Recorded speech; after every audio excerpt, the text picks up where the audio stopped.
entrust them to reliable people who will be able to teach others also.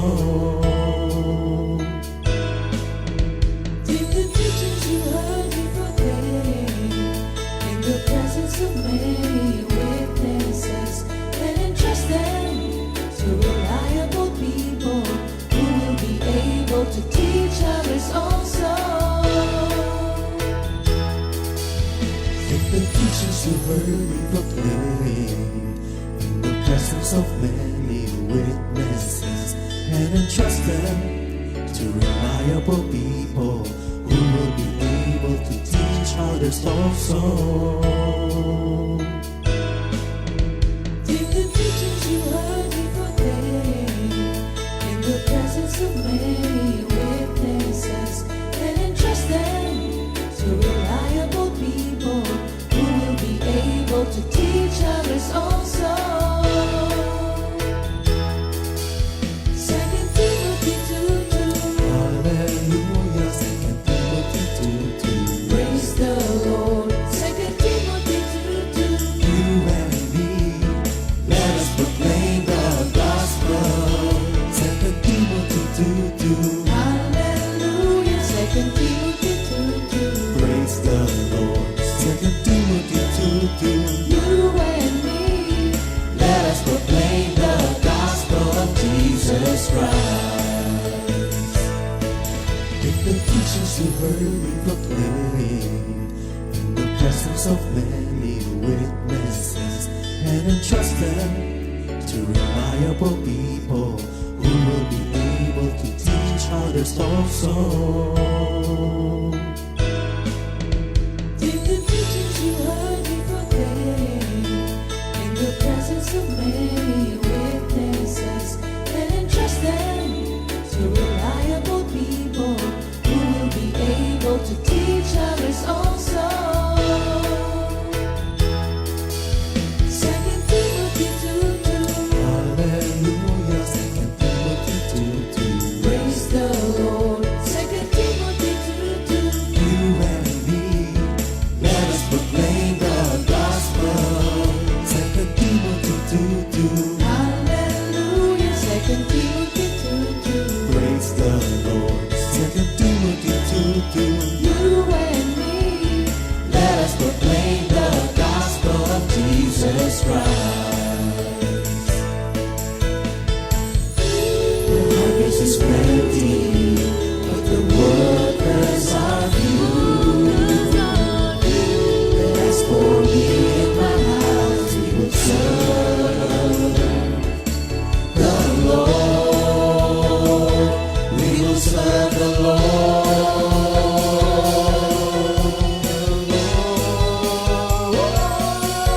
2 Timothy 2:2.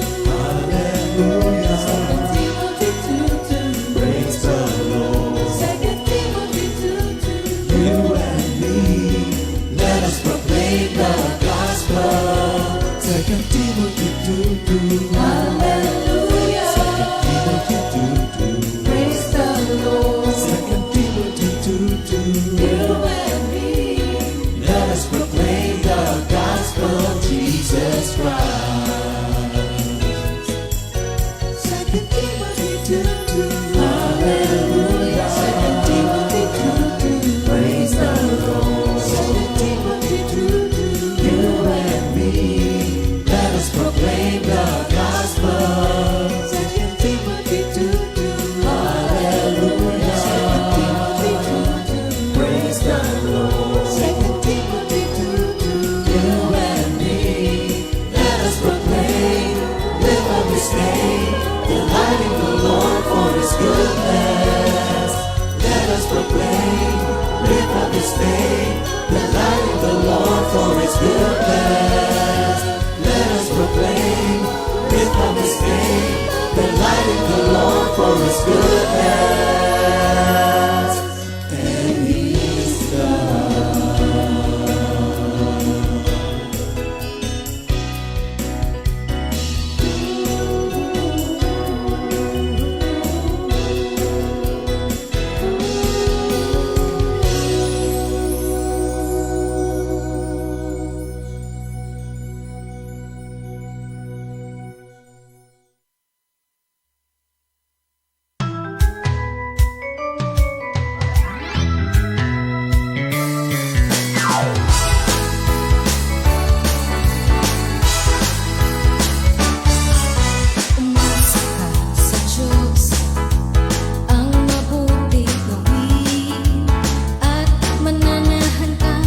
ligtas sa lupain.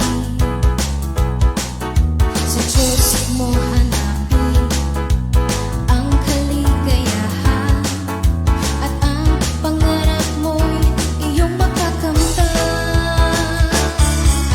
Umasa ka sa Diyos, ang mabuting gawin, at mananahan kang ligtas sa lupain.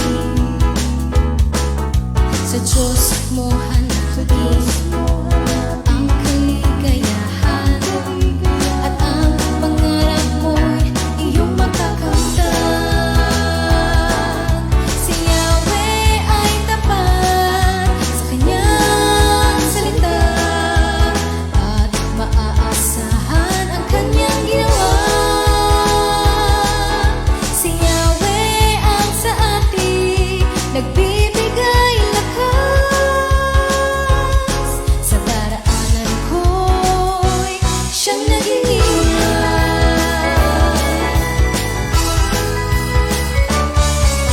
Umasa ka sa Diyos, ang mabuting gawin, at mananahan kang ligtas sa lupain.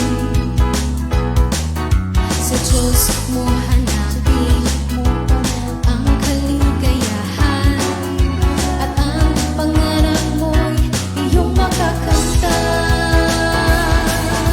Si Yahweh ay tapat sa kanyang salita, at maaasahan ang kanyang ginawa. Si Yahweh ang sa atin nagbibigay lakas. Sa daraanan ko'y siyang nag-iingat. Si Yahweh ay tapat sa kanyang salita, at maaasahan ang kanyang ginawa. Si Yahweh ang sa atin nagbibigay lakas. Sa daraanan ko'y siyang nag-iingat. Sa daraanan ko'y siyang nag-iingat. Sa daraanan ko'y siyang nag-iingat.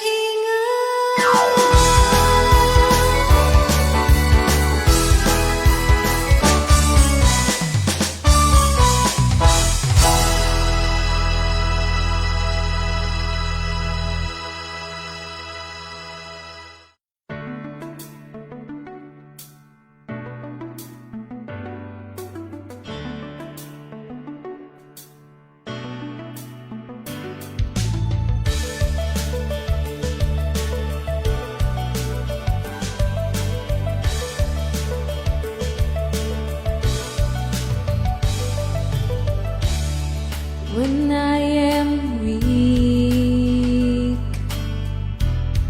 I say, God is my strength. When I am in need,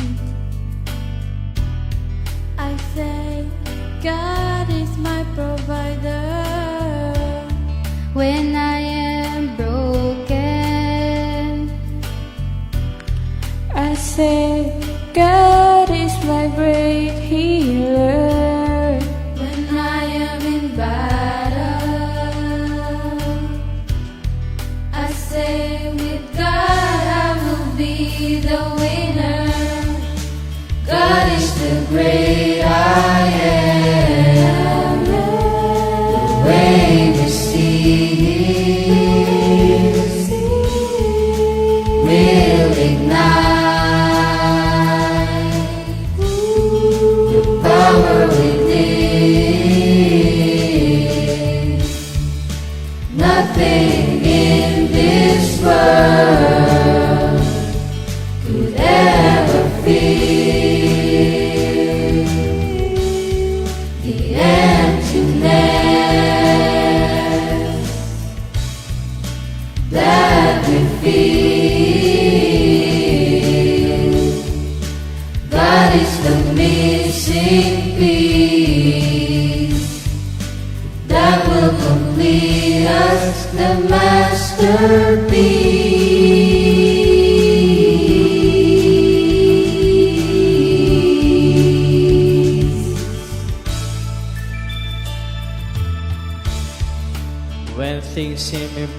impossible. God makes things possible. When things are out of hand, God says, I am in control. When we are alone, God says, I am the way. God is the great I am. The way we see will ignite the power within. Nothing in this world could ever fill the emptiness that you feel. God is the missing piece that will complete us, the masterpiece.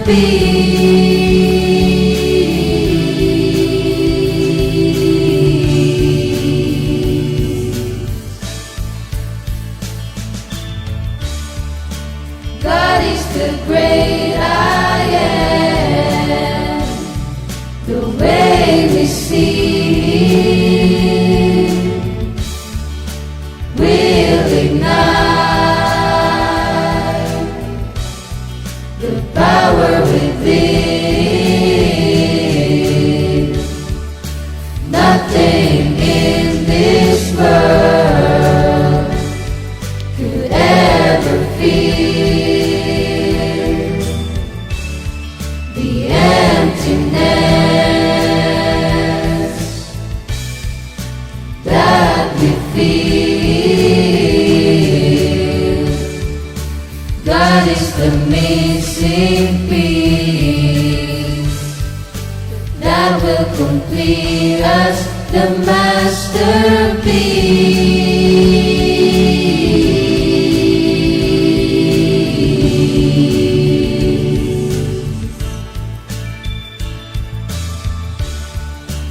God is great. God is great.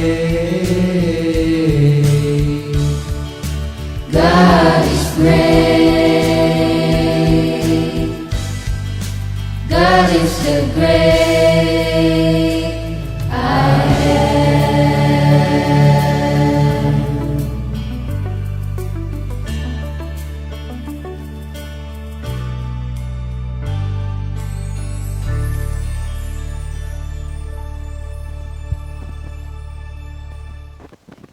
Purihin ang Panginoon. Glory to God. Good morning! Good morning. Purihin ang Panginoon! Isang magandang umaga. Napakagandang panahon. Although mainit, maganda pa rin sapagkat kasama natin ang Panginoon. Glory to God. Yeah. Sa isang umaga na kanyang ibinigay na naman sa ating lahat. Opening prayer tayo. Sige, mga kapatid, magandang umaga sa inyong lahat.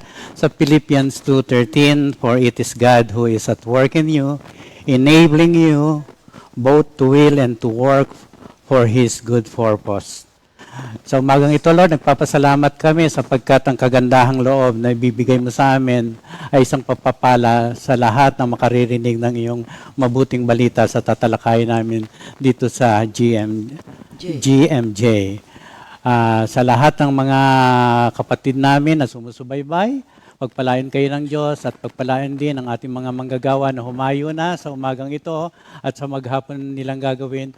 All for the glory of God at lahat, Lord, tulungan mo po kami for our ever presence will be our source of success, provision, wisdom, and of course, good tidings for all of us. In Jesus' name we pray. Amen. Amen. Good morning. Para po sa pagpapatuloy ng ating GMJ at bago nating umpisahan yan, narito po ang memory verse of the week. Ecclesiastes 9:10 sa New King James Version.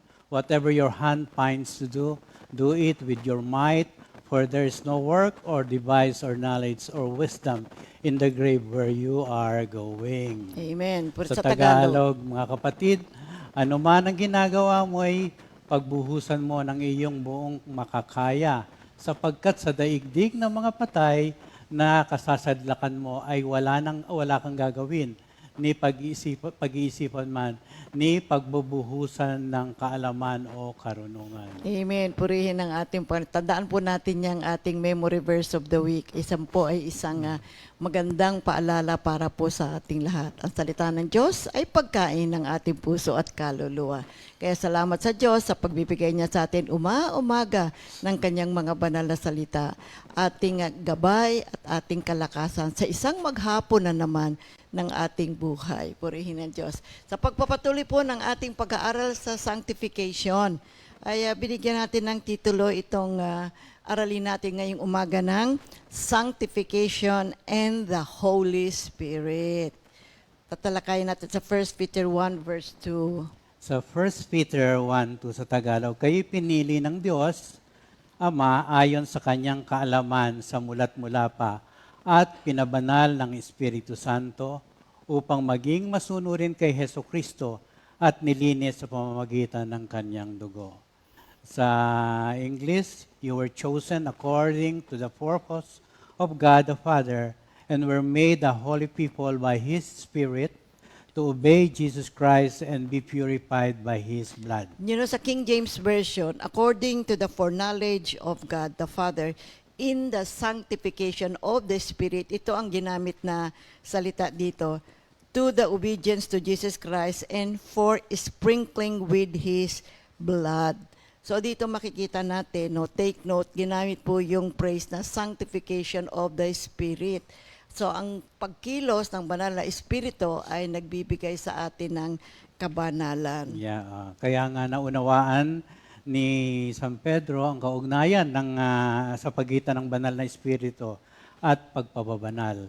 Alam niya na ang kalooban ng Diyos para sa kanyang mga tao na maging banal ay upang gawin tayong banal, mga kapatid. Kaya sa 1 Thessalonians 4:3, nais ng Diyos na maging banal kayo. Kaya lumayo kayo sa sexual na immoralidad. Dapat ay matutong, makitungo ang bawat isa sa asawa niya sa banal at marangal na pamaraan at hindi sa makamundong pagnanasa tulad ng ginagawa ng mga hindi kumikilala sa Diyos, upang sa ganon, hindi kayo makagagawa ng masama o mananamantala ng kapwa dahil parurusahan ng Diyos ang sino mang gumagawa ng mga ito tulad ng sinabi at pinaalala namin sa inyo noon pa man. And of course, sinabi ni Pablo na ang pagpapabanal ay isang gawain ng banal na Espiritu. Kaya ang pagpapabanal ay nagmumula sa Diyos na gumagawa sa atin at hindi sa ating lakas. Kailangan nating makipagtulungan sa banal na Espiritu para sa ating sanctification, mga kapatid. At ito yung aayon sa 1 Thessalonians 5:23, may the God who gives us peace make you holy in every way and keep your whole being, spirit, soul, and body free from every fault at the coming of our Lord Jesus Christ. And in 2 Corinthians 7:1, all these promises are made to us, my dear friends.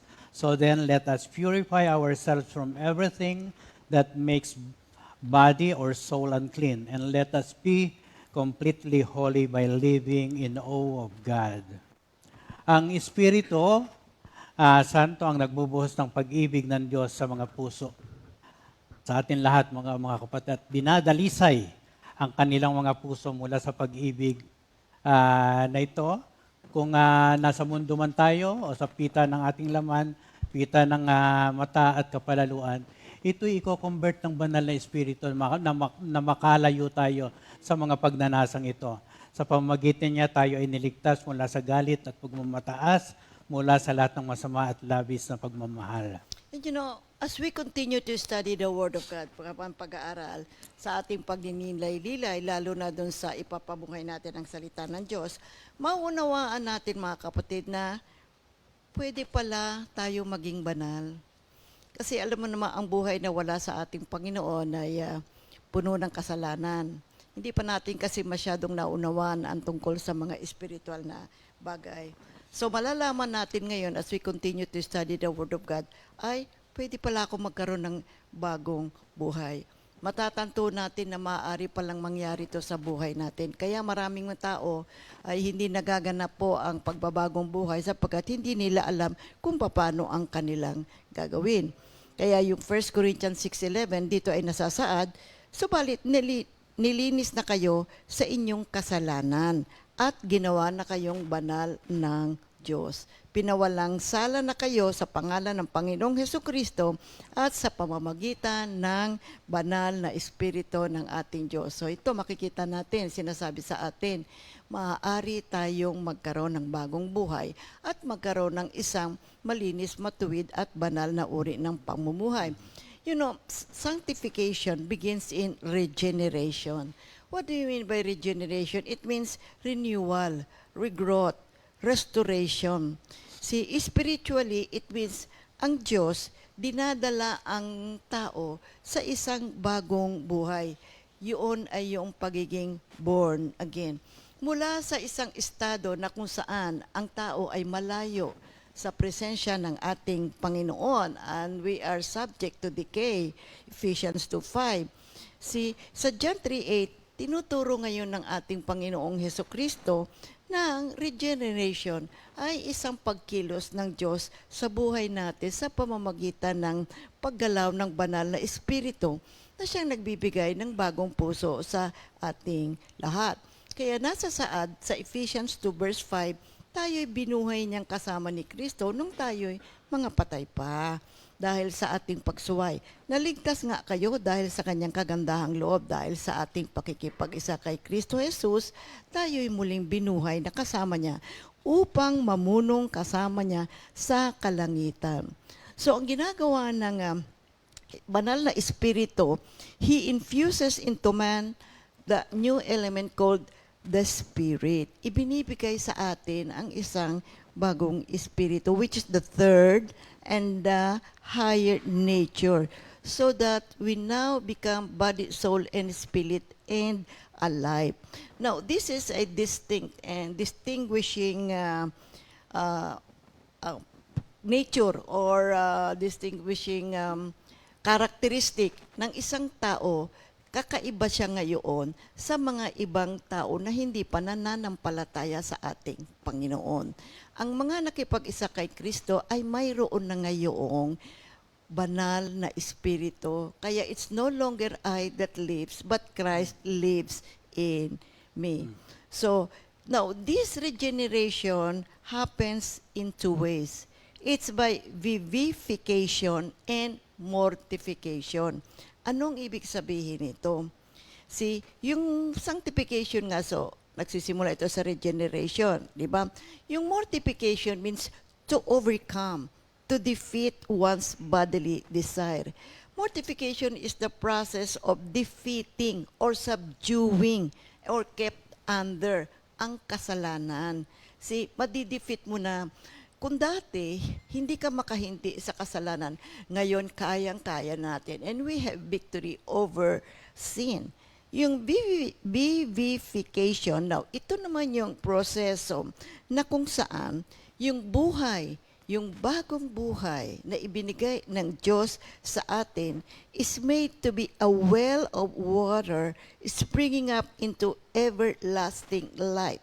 Ibig sabihin, isang balon ng tubig na bumubukal tungo sa buhay na walang hanggan. Tayo ngayon ay mayroong hawak na pangakong bagong buhay. Tayo ngayon ay mayroong pangakong eternal life na inaasahan. Kaya sinabi nga ng Panginoon dito sa John 4:13 to 14, Sumagot si Jesus, ang bawat uminom ng tubig na ito'y muling mauuhaw. Ngunit ang sino ang uminom ng tubig na ibibigay ko sa kanya ay hindi na muling mauuhaw kailanman. Ang tubig na ibibigay ko ay magiging batis sa loob niya at patuloy na bubukal at magbibigay sa kanya ng buhay na walang hanggan. So, sanctification is both the work of the Lord Jesus Christ and it is also as much as the work of the Holy Spirit. Kaya muli, yung 1 Peter 1:2, Kayo'y pinili ng Diyos Ama ayon sa kanyang layunin sa mulat mula pa at pinabanal ng Espiritu Santo upang maging masunurin kay Hesukristo at nilinis sa pamamagitan ng kanyang dugo.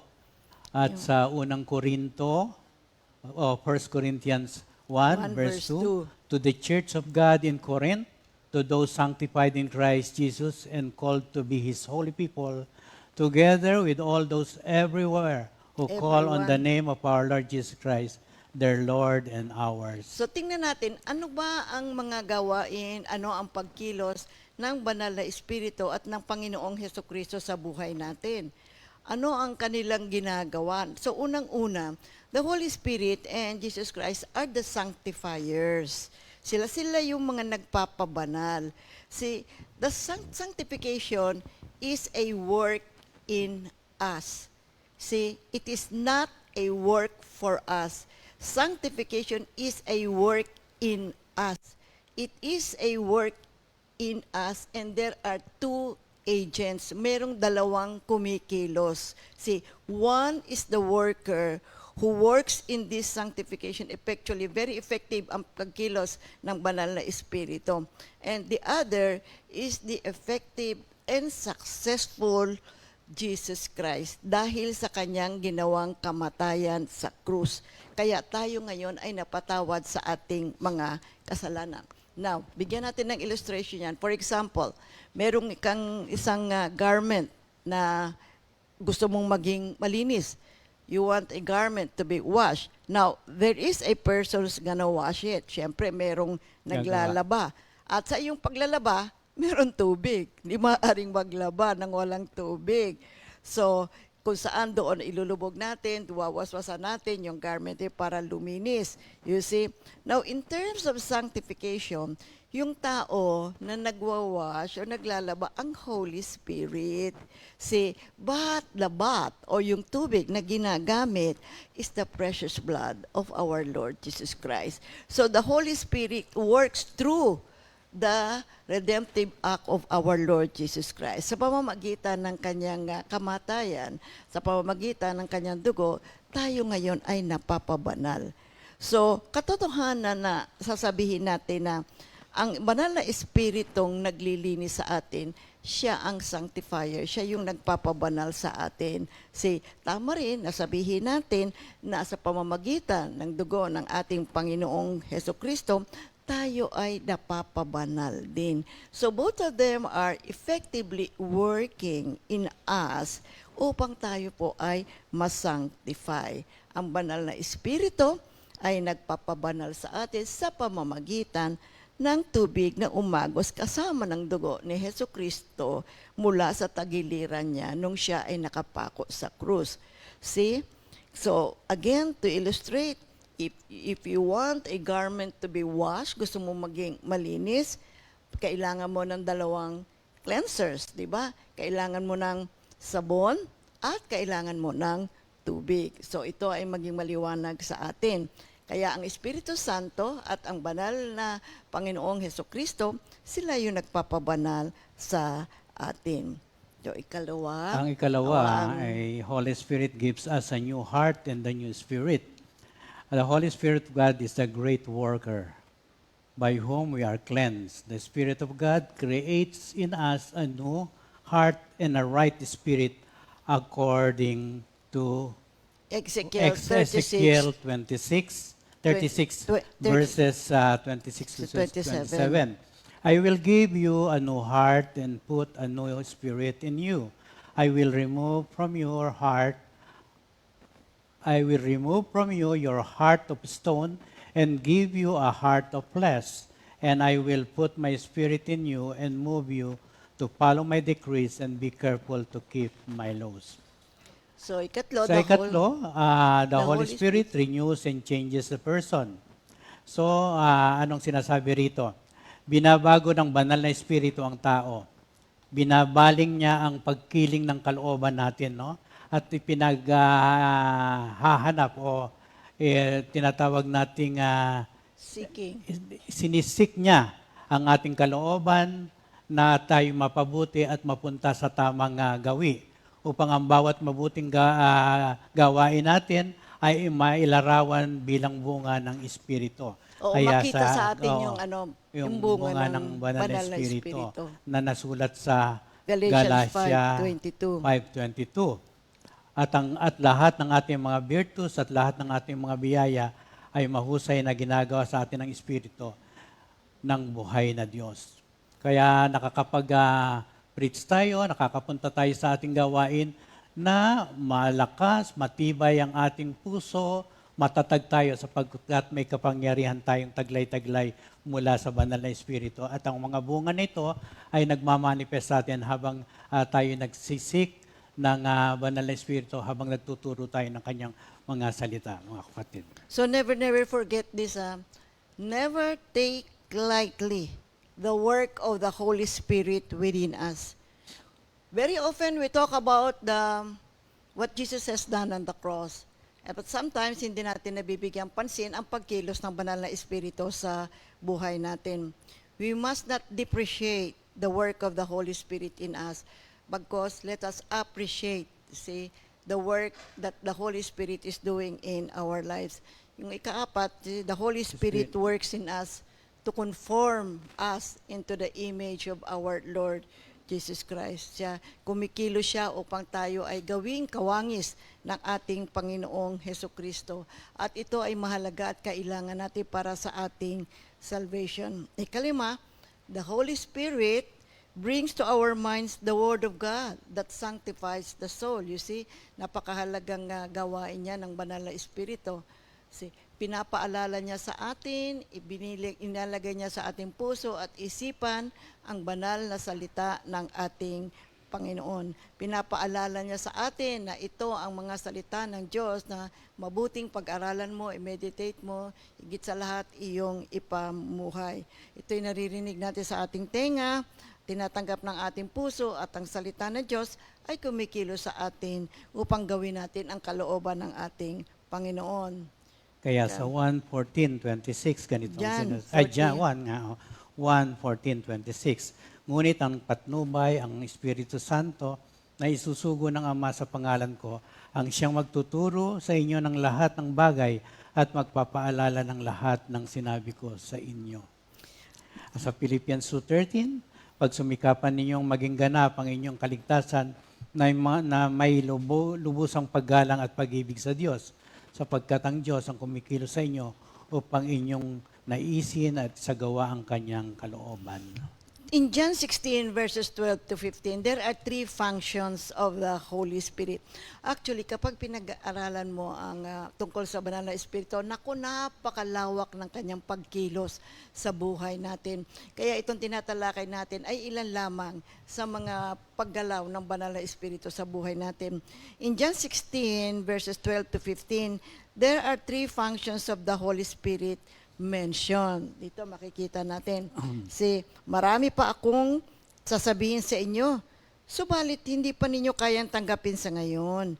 Ngunit pagdating ng Espiritu ng katotohanan, papatnubayan niya kayo sa buong katotohanan, sapagkat ang sasabihin niya ay hindi mula sa kanyang sarili, kundi sa kanyang narinig, at ipapahayag niya sa inyo ang mga mangyayari sa hinaharap.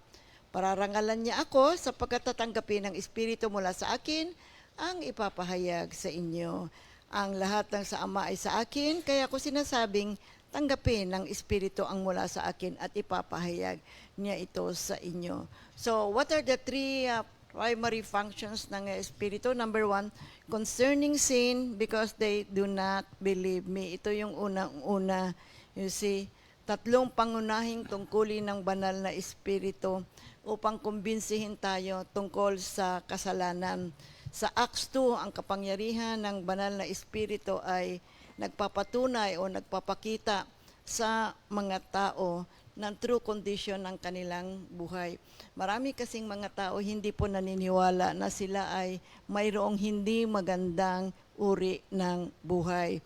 Hindi rin sila maniniwala at hindi sila amin na ang kanilang buhay ay kailangang magbago at lalo tigit tanggapin ang banal na Espiritu o ang ating Panginoong Hesukristo upang magkaroon ng bagong buhay. They wouldn't even admit that they are living sinful lives. So kinakailangan ito ay maganap sa buhay ng tao. Kaya't ang bawat isa sa atin ay nangangailangan ng katotohanan tayo ay makasalanan at kailangang mapatawad at magkaroon ng bagong buhay. So, the Holy Spirit gives us conviction about sin. Kaya yung sa Romans 2 verse 4, Paul tells us that the kindness of God leads you to repentance. Totoo yan. Ang grasya ng Diyos, ang awa ng Diyos, ang siyang nagbibigay sa atin o nagbubulit sa atin na tayo ay magsisi sa ating mga kasalanan. Kaya sabi ni San Pablo, ang kagandahang loob ng Diyos ay umaakay sa inyo sa pagsisisi. Sa pamamagitan ng banal na Espiritu na ibinibigay sa atin, sa pamamagitan ng kabaitan ng Diyos, tayo ay binibigyan ng pagkakataon na suriin natin ang buhay natin at tanggapin natin ang kapatawaran na ibinibigay sa atin ng kamatayan ng ating Panginoon at tayo ay makipag-cooperate sa banal na Espiritu sa patuloy na pagpapabanal o sanctification ng ating buhay. Ikalawang function, it's about righteousness. Kasi sabi niya, I will go to the Father and you will no longer see me. So, itong pangalawang function ng Holy Spirit is concerning our righteousness. Now that we are repentant and no longer living in sin, living a life of sin, what is it that prevents us from returning to our sinful ways, mga kapatid? Sinasabi dito sa Romans 6:17-18, but thanks be to God that though you were slaves of sin, you became obedient from the heart to that form of teaching to which you were committed, and having been freed from sin, you became slaves of righteousness. Dito tinutukoy, tinasabihan tayo ni Paul na we have been transformed by the promise of salvation. If we remain obedient to God, we cannot return to our sinful lifestyle. Ang paglaging pagsunod, yan lang ang kailangan natin, makasunod tayo sa kagustuhan ng ating Panginoon. So the slavery of sin in which we were serving no longer exists, and we have been made free. We now serve a new master willingly, and that master is God's righteousness, mga kapatid. Kung tayo po ay mananatiling sumusunod sa ating Panginoon, tayo po ay magiging tunay na malaya. The truth will set us free. At hindi na tayo makakabalik sa isang makasalanang uri ng pamumuhay. Kapag tayo po ay patuloy na nakikipagrelasyon sa ating Panginoon, sa kapangyarihan ng kamatayan ng ating Panginoong Jesucristo at sa very effective na pagkilos ng Banal na Espiritu sa buhay natin, tayo po talaga, kapatid, ay magiging malaya na. Kaya tayo po ay tinuturuan, pinaalalahanan ng Banal na Espiritu na unawain natin ang mga salitang Kanyang ibinibigay sa atin. Intindihin natin, pag-aralan natin ang banal na salita ng ating Panginoon. Ilagay natin ito sa ating puso.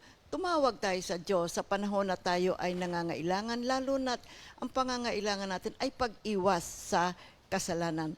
Our humble obedience to God will give us a greater understanding of God's righteousness. So as John tells us in 1 John 3:7-10, mga anak, huwag kayong panlinlang kaninuman. Ang sinumang gumagawa ng matuwid ay matuwid tulad ni Kristo. Ang nagpapatuloy sa pagkakasala ay kampon ng Diablo, sapagkat sa simula pa ay nagkakasala na ang Diablo. Kaya't naparito ang anak ng Diyos upang wasakin ang mga gawa ng Diablo. Ang mga anak ng Diyos ay hindi nagpapatuloy sa pagkakasala, sapagkat nananatili sa kanila ang binhing mula sa Diyos. At dahil ang Diyos ang Ama nila, hindi sila maaaring magpatuloy sa pagkakasala. Dito natin makikilala kung sino ang mga anak ng Diyos at kung sino ang mga anak ng Diablo. Ang sino mang hindi gumagawa ng ayon sa kalooban ng Diyos at hindi umibig sa kanyang kapatid ay hindi anak ng Diyos. dito rin sa 1 John 5 verses 1-5, Nilinaw ni Juan na kung tayo ay nagsasagawa ng katwiran o tinatawag nating righteousness, tayo ay magiging matuwid na mga anak ng Diyos. Gaya ng sinabi niya nga dito sa unang 1:5. Ang bawat sumasampalataya na si Jesus ang siyang Kristo ay anak ng Diyos. At ang sino mang umiibig sa Ama ay umiibig din sa anak. Ito ang palatandaang iniibig natin ang mga anak ng Diyos, kung iniibig natin ang Diyos at tinutupad ang kanyang mga utos. Sapagkat ang tunay na pag-ibig sa Diyos ay ang pagtupad sa kanyang mga utos. Hindi naman napakahirap sundin ang kanyang mga utos, sapagkat napapagtagumpayan ng mga anak ng Diyos ang sanlibutan at nagtatagumpay tayo sa pamamagitan ng pananampalataya. Sino ang nagtatagumpay laban sa sanlibutan? Ang sumasampalataya na si Jesus, ang anak ng Diyos. The third function of the Holy Spirit is concerning judgment. He said, because the ruler of this world has been judged. So, ang ikatlong tungkulin na ito ay mahalagang maunawaan natin, mga kapatid. Ang banal na Espiritu ay kumikilos sa buhay natin upang iwasan natin ang kasalanan. At ang katwiran ng Diyos ay nagbibigay sa atin ng isang magiting na pagpapala na sa araw ng paghuhukom ay talagang tunay na may darating. So, I recommend that you read Romans 2 verses 1 up to 11. Our judgment will be based upon how we live our lives. See, if we follow the direction of the Holy Spirit, see, maganda po ito. Makakaiwas tayo sa kasalanan. We have to strive living righteous living. At pagdating po ng panahon na magkaroon na ng paghahatol, we have to remember each one of us will give an account of ourselves to God. And take note, there is no appellate system in God's Appellate. judgment. No Appellate Court of system. Appeals. Why? Because He is, God Himself is the highest court in land and His decision is final. Ano ibig sabihin ng appellate? Appellate. A-P-P-E-L-L-A-T-E. It refers to the Court of Appeals. No appeals in the judgment of God. Dito sa lupa, kapag ikaw ay nahatulan, pwede kang maghain ng appeal. Pero pagdating ng panahon ng paghahatol, wala nang apela. Ang desisyon ng Diyos ay final. Walang sistema ng apela sa paghatol ng Diyos, pagkat siya at kanya ang pinakamataas na hukuman. Ang judgment niya, final. So, the Holy Spirit is our helper, our counselor, our comforter. So, mahalagang ito na bigyang pansin natin, aralin natin, alamin natin ang pagkilos ng banal na Espiritu sa buhay natin. Kaya yun John 14:26. Ngunit ang patnubay, ang Espiritu Santo na isusugo ng Ama sa pangalan ko, ang siyang magtuturo sa inyo ng lahat ng bagay at magpapaalala ng lahat ng sinabi ko sa inyo. Amen. Alam niyo, malawak talaga ang pagkilos ng banal na Espiritu sa atin. Tawagin natin siya. He's just a prayer away. See, kapag tumawag tayo sa Kanya, ay naririyan naman siya palagi. So dito, inuna natin ang functions o ang works ng Holy Spirit sa buhay natin. So, tandaan natin yan. Bigyan natin ng kahalaga. Appreciate natin ang pagkilos ng banal na Espiritu. Now, we have responsibilities towards the Holy Spirit. Meron tayong dapat gawin para sa ating relasyon sa banal na Espiritu. Ano itong mga responsibilities na ito na ating tatalakayin? Yung ating pag-aaral ay nahahati sa dalawang kategory, itong responsibility na to. Ito yung what we should avoid. Ito yung huwag nating gagawin. At yung ikalawang kategory would be ano ang mabuti nating gawin. See? Kaya yung Ephesians 1:13-14, sa pamamagitan ni Kristo, kayo rin na nakarinig ng salita ng katotohanan ng magandang balita na nagdudulot ng kaligtasan at sumasampalataya sa Kanya, ay pinagkalooban ng ipinangakong Espiritu Santo bilang tatak ng pagkahirang sa inyo ang espiritu ng katibayan na makakamit natin ng lubos ang lahat ng pangako ng Diyos sa atin. Sa gayon ay pupurihin ang kanyang kaluwalhatian. Lahatian. So, what not to do with the Holy Spirit? Ano ang mga dapat nating iwasan upang tamasin natin ang isang masaya, pinagpalang relasyon sa ating banal na espiritu? You see, ang relasyon natin ay mahalaga sa banal na espiritu. So, unang-una, ano ang dapat nating iwasan? Yun yung palagi natin pinag-aaralan. Do not grieve the Holy Spirit. Ephesians 4:30, 4:30 and 31. 31. And do not grieve the Holy Spirit of God, with whom you were sealed for the day of redemption. Get rid of all bitterness, rage and anger, brawling and slander, along with every form of malice. Be kind and compassionate to one another, forgiving each other just as in Christ God forgave you. Ang salitang grieve sa Greek word is lupete.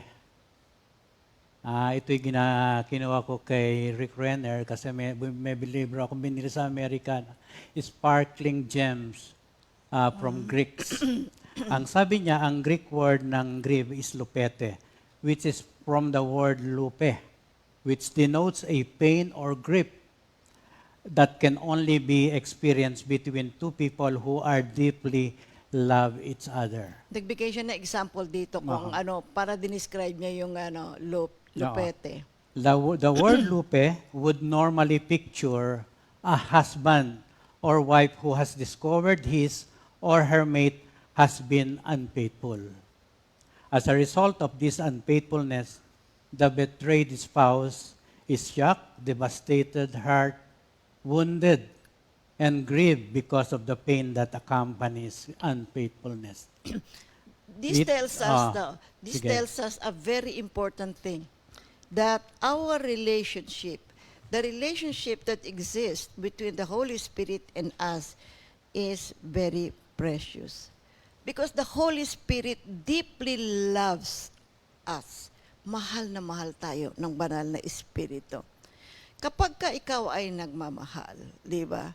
Pag ikaw ay umiibig, napapanaginipan mo pa yan eh. Chini-cherish mo yung iyong minamahal. So the Holy Spirit also longs for us. He thinks about us. He desires good for us. The Holy Spirit desires to be close to us. And the Holy Spirit wants to reveal Himself to us. He wants to help us to live a good life, to have a blessed life, to have a sanctified life. Pero kapag tayo po ay kumikilos ng ayon sa pamamaraan ng mundo at tayo nangungusap tulad ng mga taga-mundo, ang ating uri ng pamumuhay ay tulad ng makamundo, you see, nagigrip po ang banal na espiritu.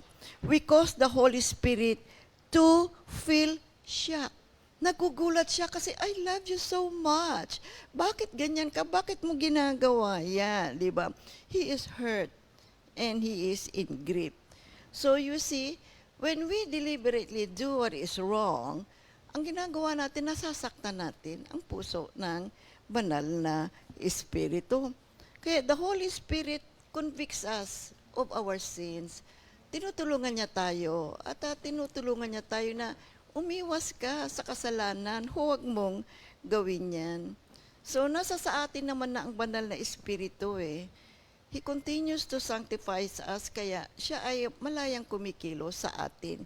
Kaya makipag-isa tayo and let's cooperate with the work of the Holy Spirit in sanctifying us. He is with us. He is alongside us upang tayo po ay mapabanal. At pagdating ng panahon, maipresent tayo sa ating Diyos na isang very beautiful bride. See? Kaya kapag tayo po ay nagkakasala, ay nagigrief ang banal na espiritu. You see? Kaya napakagandang example yung binanggit dito ni Pastor Rick Renner, no? Yung adultery.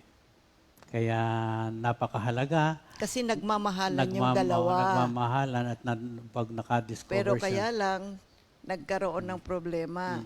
So, ganun din tayo. Mahal tayo ng banal na espiritu.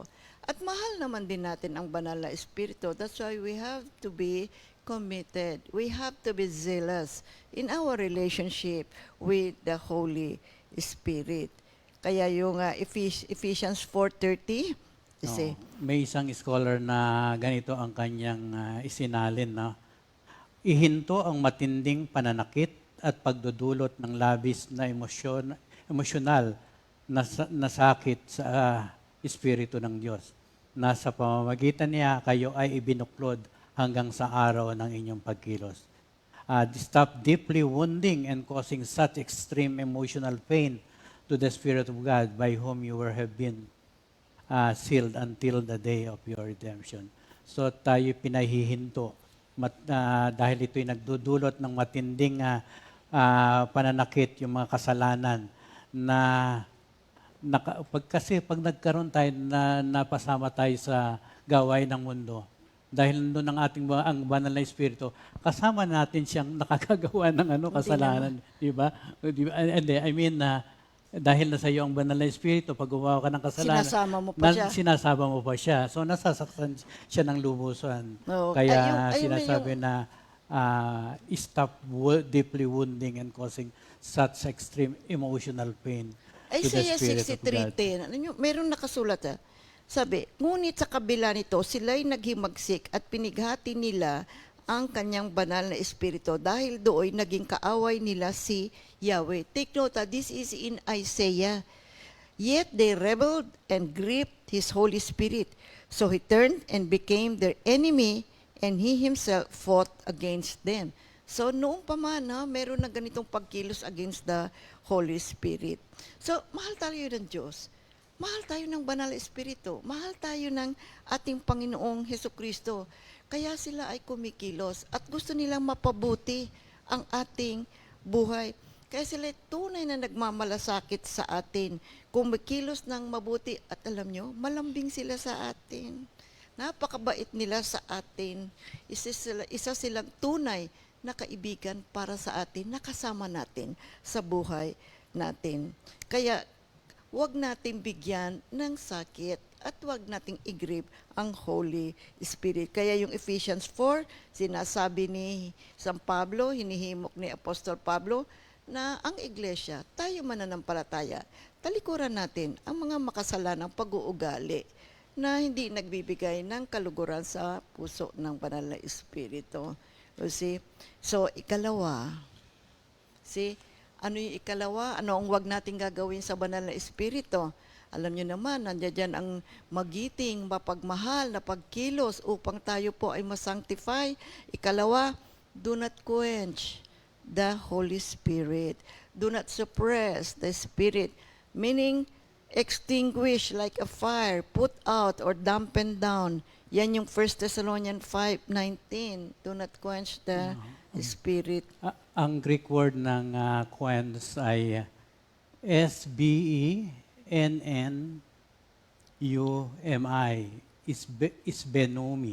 isbenumi, meaning to extinguish, to suppress, to dose, buhusan, put out, snuff out, or to quell. It most often means to extinguish a fire by dosing it with water. Sa ibang lugar, in some places, it means to evaporate or to dry up. There's no doubt about what Paul is trying to tell us. Kapag inignore natin ang banal na espiritu, ang boses niya, at patuloy nating ini-ignore ito, eventually we will become spiritually hardened and we will no longer able to hear what he says to us concerning our spiritual life. It will be like his voice evaporating or nagda-dry up and we will hear it no more, mga kapatid. Oo, alam kapatid, napakalungkot. At saka you feel so empty kapag wala kang naririnig. And it's the Holy Spirit who speaks to us. Kaya huwag natin siyang i-quench. Lagi siyang nangungusap sa atin. That's why we have to learn how to discern the voice of the Holy Spirit. You know, it takes practice. And if we live as we study, sabi nga, we have to be clear with our lives. Kailangan maging honest tayo. Iwasan natin yung kasalanan. Pagkat ito po ang nagiging harang para hindi natin marinig ang boses ng banal na Espiritu sa atin. Mahal tayo ng banal na Espiritu. Gusto talaga niyang pabanalin tayo. Gusto niya tayong magkaroon ng isang mahusay, matahimik, pinagpala at masayang buhay na nakaugnay sa ating Panginoong Heso Kristo. At kaya kapag kumikilos o nangungusap ang banal na Espiritu, tumugon tayo, magpagamit tayo sa Kanya sa pamamaraan ng pagsunod natin sa mga alituntunin na Kanyang sinasabi sa atin. At hayaan natin siyang kumilos sa buhay natin. Iyan ay katulad ng halimbawa yung apoy sa isang campfire. Ito naman ay napag-aralan natin na kapag binuhusan mo ng tubig ang isang apoy, eventually, mamamatay yung apoy. You see? Or ano ang mangyayari kung bibigyan mo ng konting tubig o lalagyan mo ng isang dampen cloth, ay manghihina ang apoy. So, ganito ang mangyayari sa atin. Huwag nating hayaan na mawalay o kaya ma-evaporate ang boses ng banal na Espiritu kapag siya ay nangungusap sa atin. Naririnig mo ba ang banal na Espiritu? Has the Holy Spirit been talking to you lately? Nangungusap pa siya sa puso mo? Meron ba siyang itinuturo sa iyo? Meron ba siyang ipinagagawa sa iyo? Obey the Holy Spirit. Kung ano yung mga promptings niya, sundin siya. Hindi mo naintindihan, hingin mo ang kapaliwanagan upang maging masaya ang ating puso na sumusunod sa kanyang mga promptings. Napakahalaga kasi ng promptings ng Holy Spirit, lalo na tayong mga manggagawa, no? Minsan nabe-burn out tayo, no, sa paggawa ng tungkulin. Subalit, pinaprompt pa rin tayo ng banal na Espiritu para tayong bomba ng tubig na bibigyan niya tayo ng lakas upang maisagawa na pa natin ang ating tungkulin. Huwag tayong tumanggi sa paggawa ng ating tungkulin bilang isang ministro, bilang isang pastor, at bilang manggagawa. Kung sa office ka man, tagapagluto, napakaliwanag, napakagandang damahin ang sinasabi natin ng banal na Espiritu. Kasi pag inisip mo, no, kung nag-umpisa ka kailan ba tayo nag-umpisa? 1981? Tapos nandito ka pa rin. Saka bigla kang tumigil, nawalan ka ng apoy, parang nakakalungkot.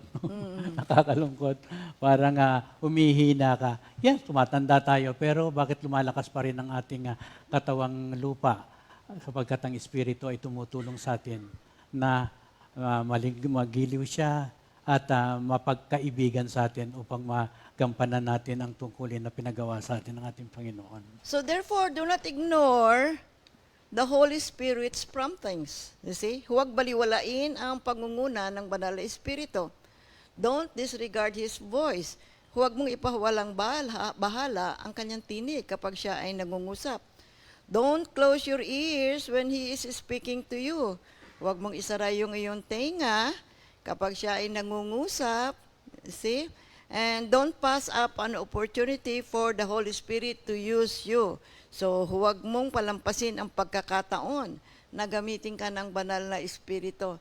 Napakalawak ng gawain natin, mga kapatid, at ipaprompt talaga tayo ng banal na Espiritu na gamitin tayo sa mga iba't ibang mga moments. See?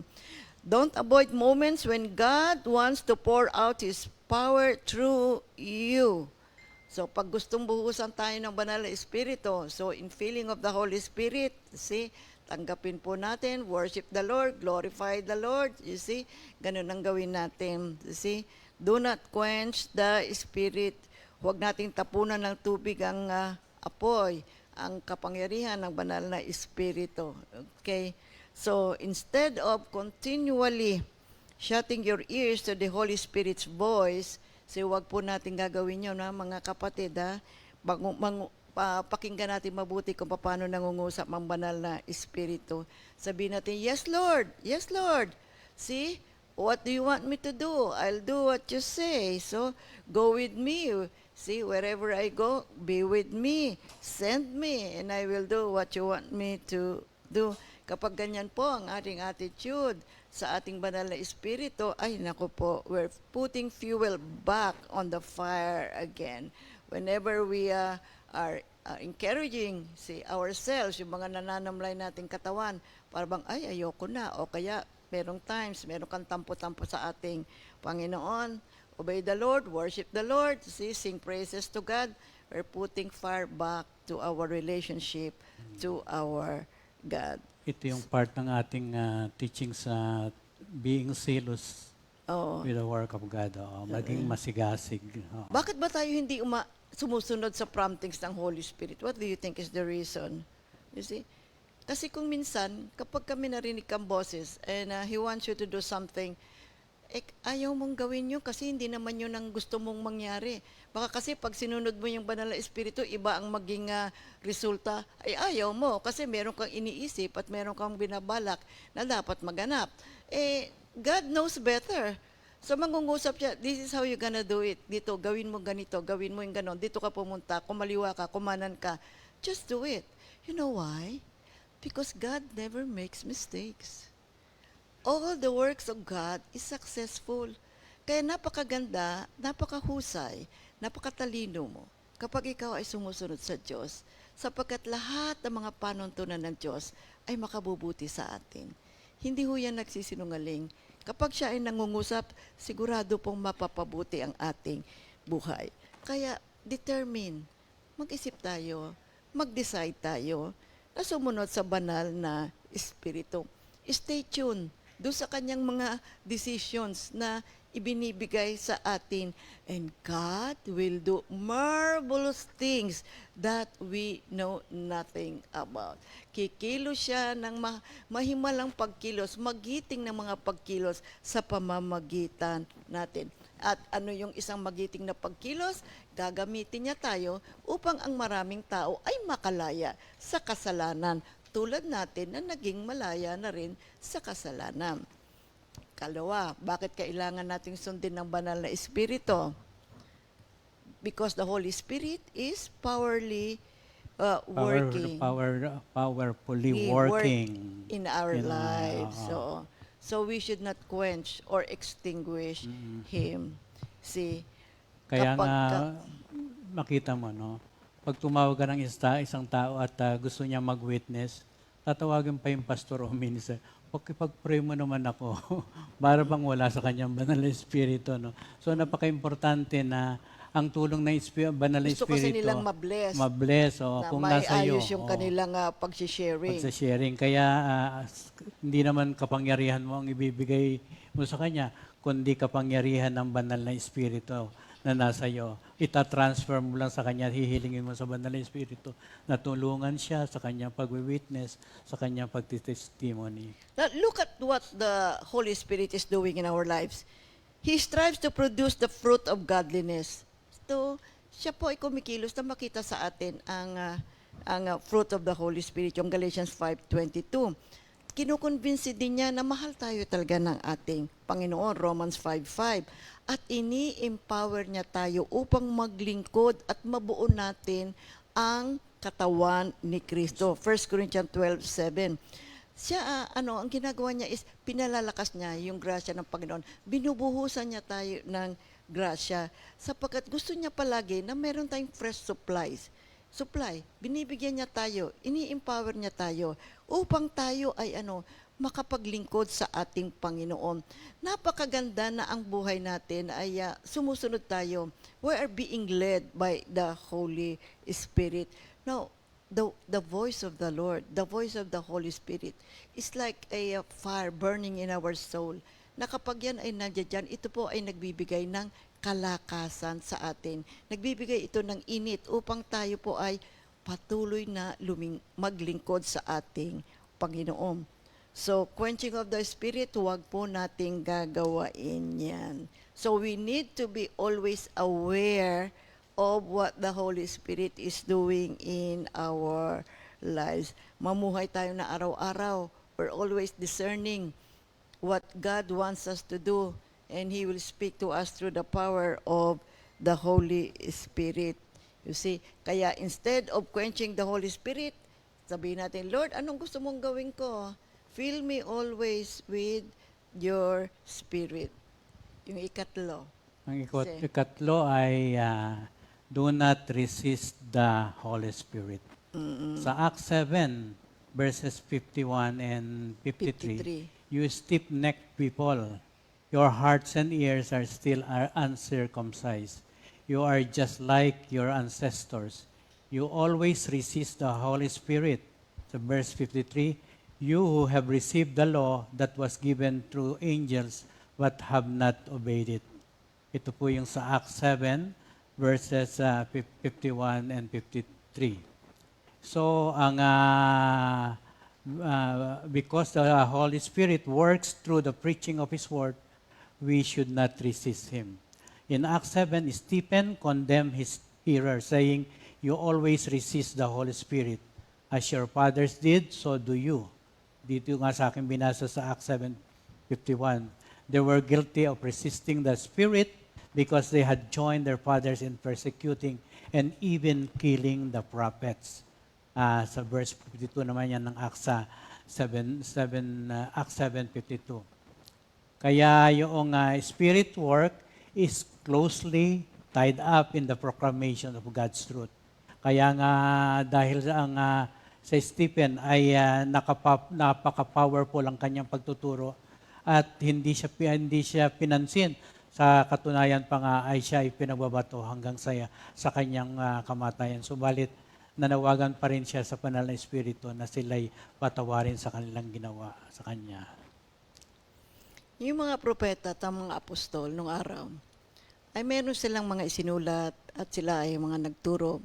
At yun ay isang malaking tulong. At sa ngayon ay ating pinag-aaralan at kung ano ang kanilang naging buhay. Sa pamamagitan ng banal na Espiritu, ito ay tinuturuan tayo ng banal na Espiritu. Kaya ang mga salita ng Diyos na laging ipinapaalala sa atin, no, na inilalagay ng banal na Espiritu sa ating isipan at sa ating puso, bigyan pansin natin ito. Do not resist the Spirit. Ito po ay responsibility natin sa ating banal na Espiritu. We are, the words of God is giving us warnings. We believers that sometimes, alam mo, nalalamig tayo. Kuminsan ay may mga iba't ibang klase ng dahilan kung bakit hindi natin nabibigyan ng pansin ang banal na Espiritu. Tayo po ay umupo at meditate at bigyan natin ng appreciation ang pagkilos ng banal na Espiritu sa ating buhay. Magkaroon tayo ng interest na siya ay bigyan din natin ng kaluguran at siya ay para siya ay maging masaya rin sa pagtulong sa pagkilos niya sa ating sanctification. You see, now, yun yung tatlong bagay na wag nating gagawin to the Holy Spirit. Ngayon, ano naman yung mabuti nating gawin para sa banal na Espiritu? What are we going to do para maging yumabong, para maging healthy yung ating relationship sa banal na Espiritu? So, unang-una, walk in the Spirit. Galatians 5:16 and 25. See, our way of life, our way of living should be what is simultaneously alongside sa banal na Espiritu.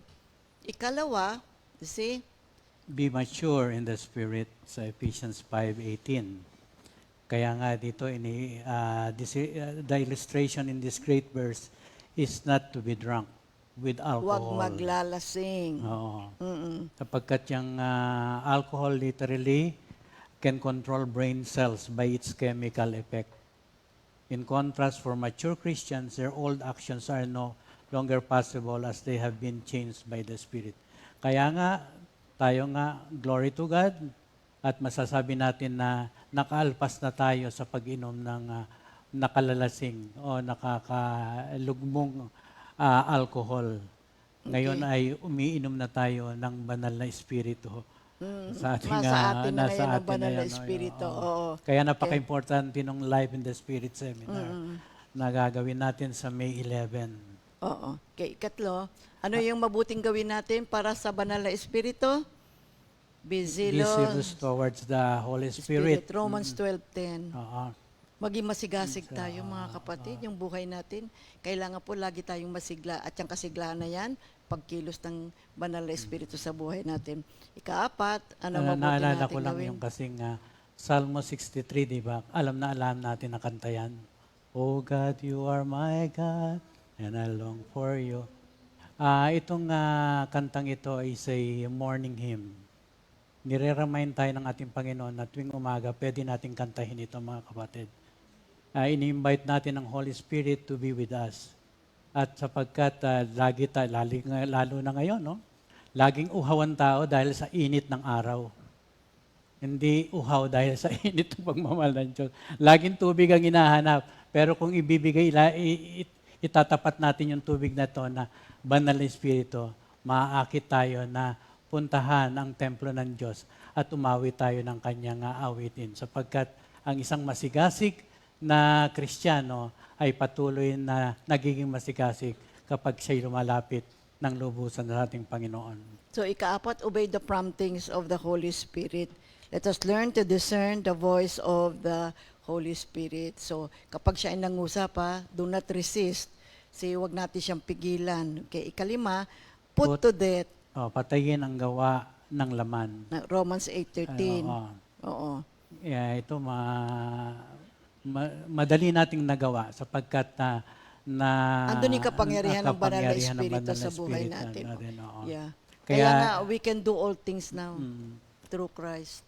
Kaya it's a reminder for all of us na sa pagtahak natin, sa paglakad natin, kasama natin ang banal na espiritu at patay na ang gawa ng laman sa ating puso.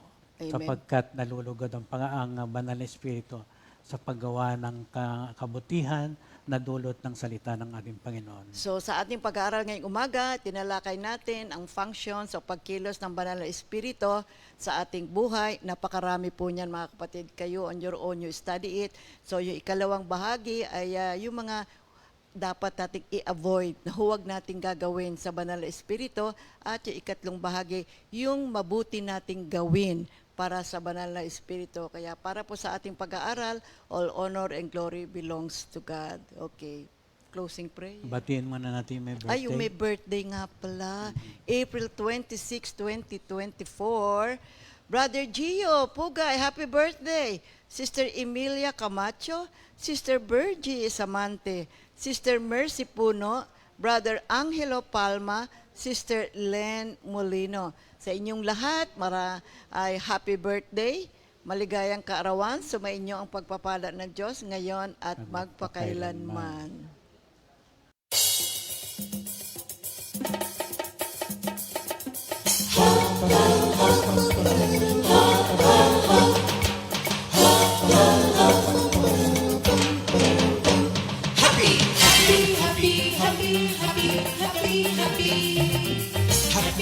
Happy birthday!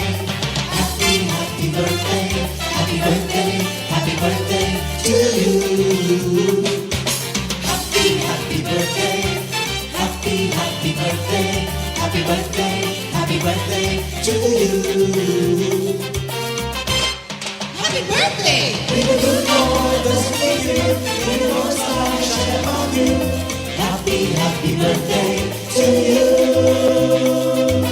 Happy birthday to you.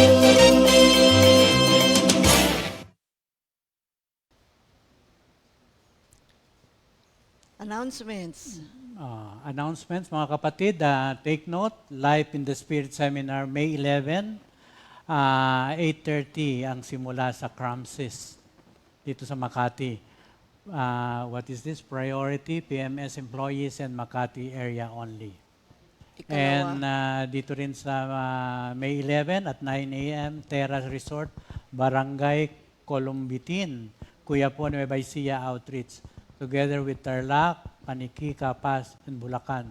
Note, LSS are open to members who are already attending our prayer meetings and fellowships.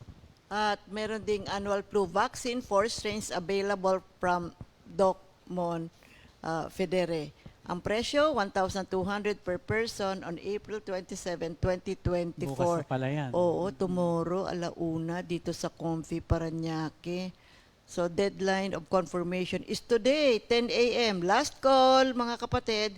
For reservations, you can message us, the workers. Purihin ang ating Panginoon. Glory God. Para sa repeat news song of the week, ay narito po, Panginoon, Aking Diyos, composed by Sister Nicole Villanueva, interpreted by Brother J.J. Orlina, arranged by Brother Jess Atienza, and music by Brother S.J. Garcia. So, purihin ang Panginoon, mga kapatid, at bago natin tunghayan yung ating awitin na yan, tayo po ay magkaroon ng huling panalangin. Closing prayer. Lord, nagpapasalamat po muli kami sa kagandahang loob na pinagkaloob mo na maunawaan namin ang kahalagahan ng Banal na Espiritu sa aming buhay. And of course, kung ano man ang nagagawa namin na kasalanan sa Banal na Espiritu, humingi po kami ng kapatawaran. And of course, Lord, patnubayan mo po kami lagi na mahikayat namin ang mga tao na makipagtulungan, makiisa sa Banal na Espiritu na kaloob ng ating Panginoong Heso Kristo. Pagpalain kayo ng Diyos at patuloy na ingatan, paliwanagin nawa ng Diyos ang kanyang maliwanag na mukha at patuloy tayong kahabangad. Ilingap nawa ng Diyos ang kanyang maliwanag na mukha at patuloy tayong bigyan ng kapayapaan. All for God's glory. In Jesus' name we pray. Amen. God bless everyone.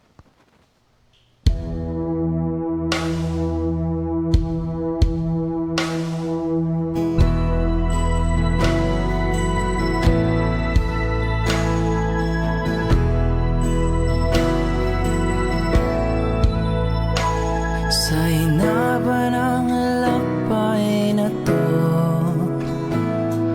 munti ka na akong sumuko. Ang landas walang patutunguhan. Ano ba ang kahahantungan? Ngunit salamat, ako'y natagpuan. Binigyan niya ng kapayapaan. Ang pusong sabik sa iyong pagmamahal.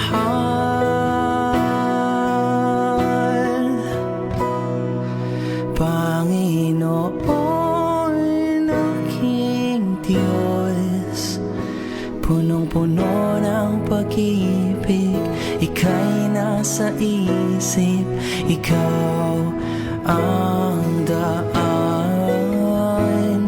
sa buhay ko. Panginoon, aking Diyos, siya ang tanging Panginoon,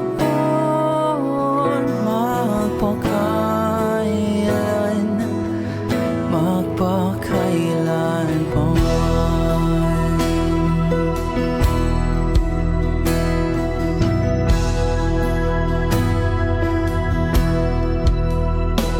Sa hinapan ng lakbay na to,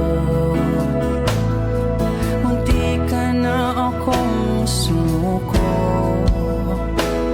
Ang landas walang patutunguhan. Ano ba ang kahahantungan? Ngunit salamat, ako'y natagpuan. Binigyan niya ng kapayapaan. Ang pusong sabik sa iyong pagmamahal. Panginoon, aking Diyos,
kailan pa man.